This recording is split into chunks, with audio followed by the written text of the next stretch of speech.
Good morning students. आज हम पाठ 5 उत्साह एवं अट नहीं रही कविता पढ़ेंगे। इस कविता के कवि सूर्यकांत त्रिपाठी निराला हैं। कविता पढ़ने से पहले कवि का परिचय जान लें। सूर्यकांत त्रिपाठी निराला का जन्म बंगाल में सन 1899 में हुआ। रामकृष्ण परमहंस और विवेकानंद की विचारधारा ने उन पर विशेष प्रभाव डाला। निराला का पारिवारिक जीवन दुखों और संघर्षों से भरा हुआ था। सन 1961 में उनकी मृत्यु हो गई। उनकी प्रमुख काव्य रचनाएं हैं अनामिका, परमिल, गीतिका, कुकुरमुत्ता और नए पत्ते। अब हम कविता का संक्षिप्त परिचय जानेंगे। तो उत्साह निराला की छायावादी कविता है। बादल निराला का प्रिय विषय रहा है। इसमें बादल को एक और दुखी लोगों की इच्छा को पूरा करने वाला दिखाया गया है, तो दूसरी ओर परिवर्तन करने वाला बताया गया है। इसमें बादल के माध्यम से मानव को उत्साही बनाने की प्रेरणा दी गई है। विद्युत छटा से ढके काले बादल सारे आकाश को घेरने के लिए तथा तेज वर्षा करने के लिए उत्साहित से हो जाते हैं। वे गरज गरज कर अपना उत्साह प्रकट करते हैं। मानव को भी वीरता एवं बहादुरी को अपनाकर संघर्षशील बनने का उत्साह रखना चाहिए। अब हम कविता पढ़ेंगे और उसका भावार्थ समझेंगे। तो बादल गरजो घेर घेर घोर गगन धराधर हो, ललित ललित काले घुंघराले बाल कल्पना कैसे पाले, विद्युत छवि उर में कवि नवजीवन वाले, वज्र छिपा नूतन कविता फिर भर दो बादल गरजो।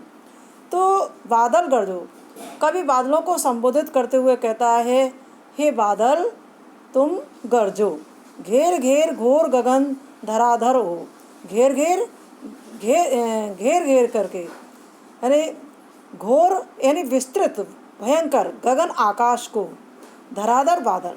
तो हे बादल तुम समस्त आकाश को घेर करके मूसलाधार वर्षा करो। ललित ललित काले घुंघराले, ललित होता है सुंदर। तो जो तुम क्या हो, बहुत ही सुंदर हो। कैसे हो? सुंदर हो। काले घुंघराले, और जो तुम्हारा स्वरूप है, जो रूप है, काले घुंघराले बादलों के समान है। बाल कल्पना कैसे पाले, तुम अबोध जो अज्ञान बच्चा होता है उन बालकों के काले बालों की कल्पना के समान पाले गए हो। विद्युत छवि उर में कवि नवजीवन वाले, तुम अपने हृदय में, उर होता है हृदय में, विद्युत शब्द बिजली की नई शोभा, तो तुम अपने हृदय में बिजली की शोभा को धारण करने वाले हो। नवजीवन वाले, तुम संसार को नया जीवन देने वाले हो। वज्र छिपा नूतन कविता, तुम्हारे अंदर बिजली की चमकने की कठोर शक्ति छिपी हुई है। नूतन कविता, तुम मेरे हृदय में नई कविता को जन्म दो। फिर भर दो बादल गरजो, फिर से नवीन प्रेरणा भर दो। हे बादल फिर से नवीन प्रेरणा भर दो। बादल गरजो, हे बादल तुम गरजो। इस भावार्थ को पुनः दोहराते हैं। कवि बादल को संबोधित करते हुए कहता है कि हे बादल तुम गरजो, सारे आकाश को घेर करके मूसलाधार वर्षा करो। हे बादल तुम बहुत ही सुंदर हो। तुम्हारा स्वरूप जो रूप है वो काले घुंघराले बालों के समान है। तुम अबोध बालकों के काले बालों की कल्पना के समान पाले गए हो। तुम अपने हृदय में बिजली की शोभा को धारण करने वाले हो। तुम संसार को नया जीवन देने वाले हो। तुम्हारे अंदर बिजली चमकने की कठोर शक्ति छिपी हुई है। तुम मेरे हृदय में नई कविता को जन्म दो। फिर से नवीन प्रेरणा प्रदान कर दो।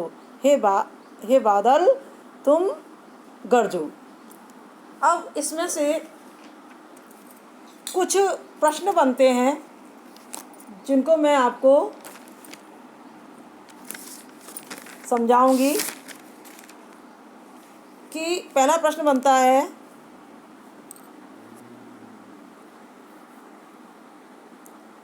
कि कवि बादल को क्या घेरने के लिए कह रहा है और क्यों। तो कवि बादलों को पूरे आकाश को घेरने के लिए कह रहा है, क्योंकि आकाश में तपन और लू है, उसमें धूल कण एवं गर्मी है। कवि चाहता है कि बादल जल वर्षा करके आकाश की तपन को शांत कर दे और नव जीवन का संचार करे। दूसरा प्रश्न बनता है कि कवि ने बादलों की तुलना बाल कल्पना से क्यों की है। तो इसका उत्तर है कि जल से भरे बादल काले, घने, गोल गोल और काफ़ी फैले हुए होते हैं। वे ऐसे लगते हैं कि मानो किसी बालक के काले घुंघराले बाल हों। रंग रूपी समानता के कारण कवि ने बादलों की तुलना बाल कल्पना से की है।